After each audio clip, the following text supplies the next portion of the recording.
एक बार एक व्यक्ति महात्मा से पूछता है कि महात्मा जी, आज संसार में कितने लोग ऐसे हैं जो करोड़ों रुपए कमाते हैं, तो कितने ऐसे हैं जो गरीबी में रहते हैं, बेरोजगारी में रहते हैं। आखिर क्या कारण है जो अमीरों को गरीबों से अलग करता है? आखिर वह कौन सा नियम अपनाते हैं जिससे वह लाखों करोड़ों कमाते हैं? तब महात्मा कहते हैं, सफल लोग अपने जीवन में जाने अनजाने में कुछ ऐसे काम करते हैं, कुछ ऐसे नियमों का वो पालन करते हैं जो उन्हें भविष्य में उन्हें उसका अच्छा नतीजा देते हैं। अगर तुम भी सफल होना चाहते हो, कामयाब होना चाहते हो, तो इन नियमों का पालन करना होगा, इसी पर तुम्हें चलना होगा। सबसे पहली बात सफल लोगों में यह होती है कि वह अपना एक लक्ष्य निर्धारित करते हैं। अक्सर आजकल के लोगों से अगर पूछा जाए कि तुम्हारा लक्ष्य क्या है, तो वह मुस्कुरा देते हैं। वह अपने लक्ष्य को निर्धारित नहीं करते। वह कहते हैं, अभी तो हमने कुछ सोचा ही नहीं है, अभी तो सही समय आया ही नहीं है, हम अभी कुछ नहीं सोचेंगे, बाद में देखा जाएगा। वह अपने लक्ष्य को नहीं जानते, अपने लक्ष्य से अनजान हैं। अगर सफल होना है तो तुमको दूसरों से ज़्यादा मेहनत करनी होगी, सोना कम होगा, मेहनत ज़्यादा करनी होगी, दूसरों से ईर्ष्या बंद करनी होगी और खुद में बहुत सारे बदलाव करने होंगे। समय बर्बाद करना तुम्हें छोड़ना होगा। तुम मन को जहाँ लगाओगे, जैसे लगाओगे, मन तुम्हारा वहाँ पर वैसे ही कार्य करेगा, क्योंकि मन तुम्हारा गुलाम है। तुम मन के गुलाम मत बनना। मन तुम्हारी मानेगा अगर तुम उसके ऊपर हावी रहे। और दूसरा लक्षण गुरु ने यह बताया कि खुद पर विश्वास करना होगा। किसी की बातों में आकर कोई फैसला नहीं लेना, कोई गलत निर्णय नहीं लेना। एक बार जो फैसला कर लो उस पर टिके रहो। अगर बार बार फैसला बदलोगे तो तुम्हारा आत्मविश्वास कम हो जाएगा, तुम कमज़ोर हो जाओगे।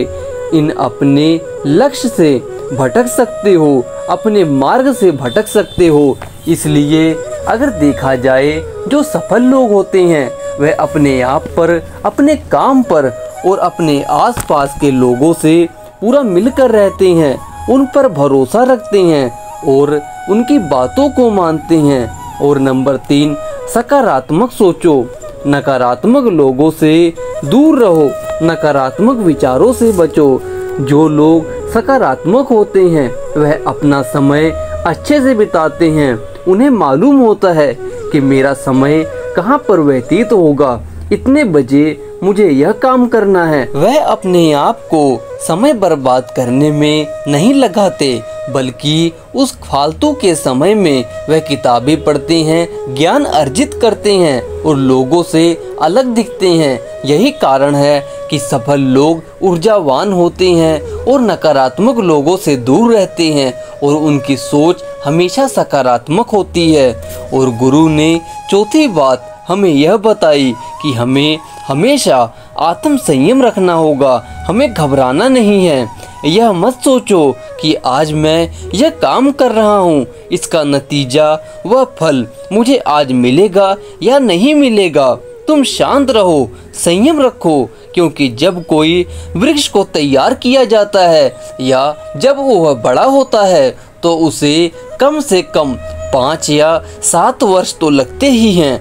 तब तुम अपने नतीजे को लेकर क्यों परेशान रहते हो, क्यों घबराते रहते हो? अपने लक्ष्य पर विश्वास रखो, अपने आप पर विश्वास रखो और दृढ़ संकल्प के साथ अपने लक्ष्य पर टूट पड़ो और आत्म संयम के साथ अपने हर कार्य करो। तुम क्यों नहीं सफल होगे, क्यों नहीं हो सकते? क्या कमी है तुम्हारे अंदर? बस तुम्हें आत्म संयम की आवश्यकता है। उसके लिए तुम्हें अपने कार्य से प्यार करना होगा, अपने आप को उस काम में व्यस्त रखना होगा और फालतू में समय बर्बाद करना बंद करना होगा और क्रोध करना बंद करना होगा। किसी से नफरत भी नहीं करनी है।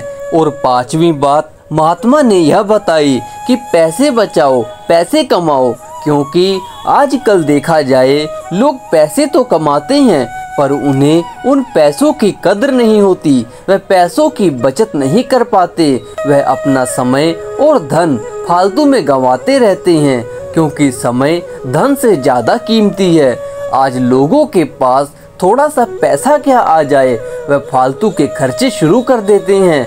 घर बनाना, गाड़ी लेना, गहने लेना, ये सब तो बाद में भी कर सकते हैं, पहले उन्हें भविष्य की सोचनी चाहिए, भविष्य की चिंता करनी चाहिए।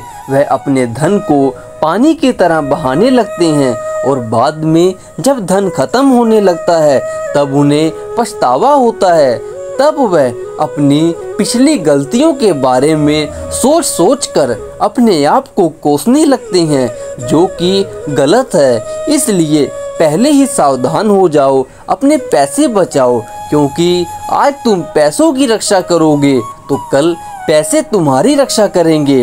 इसके बाद गुरु ने छठी बात यह बताई कि तुम्हें एक लीडर की तरह सोचना होगा, तुम्हें लीडर की तरह अपने दिमाग को अपने लक्ष्य में लगाना होगा और तुम्हें अपने लक्ष्य को प्राप्त करने में पूरा जुट जाना है। फालतू में समय बर्बाद नहीं करना, तभी तुम सफल हो पाओगे, तभी तुम अपने मार्ग में आगे चलकर कामयाब हो पाओगे। और इसके बाद गुरु ने सातवीं बात यह बताई कि हमें भीड़ से हटकर चलना होगा, सबसे अलग बनकर रहना होगा, हमें सबसे अलग बनकर दिखाना होगा, जो कि सबसे कठिन है। पर देखा जाए आज संसार में 99% लोग तो ऐसे हैं एक दूसरे की देखा देखी में कोई दूसरा कार्य शुरू करते हैं, जबकि वह अपनी प्रतिभा, अपनी योग्यता को पहचान नहीं पाते। इसी के चक्कर में वह पीछे रह जाते हैं। तुम्हें वही करना चाहिए, चाहे वह काम सबसे अलग हो। तुम्हें अपने आप पर विश्वास रखना होगा, तुम्हें भीड़ से हटकर चलना होगा, तभी तुम कामयाब हो सकते हो, तभी तुम एक धनवान व्यक्ति बन सकते हो। इसके बाद गुरु ने 9वीं बात यह बताई कि तुम्हें अपना व्यक्तित्व ऊंचा करना होगा, अपने आप की वैल्यू बढ़ानी होगी, अपने आप को कीमती करना होगा। तुम्हें फालतू के लोगों से मिलना नहीं है, फालतू के लोगों से बातें नहीं करनी है। अगर तुम व्यर्थ के लोगों से मिलोगे, व्यर्थ के लोगों से बात करोगे तो तुम्हारा व्यक्तित्व बहुत नीचा हो जाएगा, लोग तुम्हें कम समझने लगेंगे। यदि तुम खुद को वैल्यू दोगे तो लोग भी तुम्हारी वैल्यू करेंगे, तुम्हारे समय की वैल्यू करेंगे। लोग समझेंगे व्यक्ति बहुत बिजी रहता है, उससे समय मांगना बहुत कठिन कार्य है। तुम अपनी कीमत खुद ही बढ़ा सकते हो और अपनी कीमत तुम खुद ही गिरा सकते हो। अब तुम ही सोचो तुम्हें करना क्या है।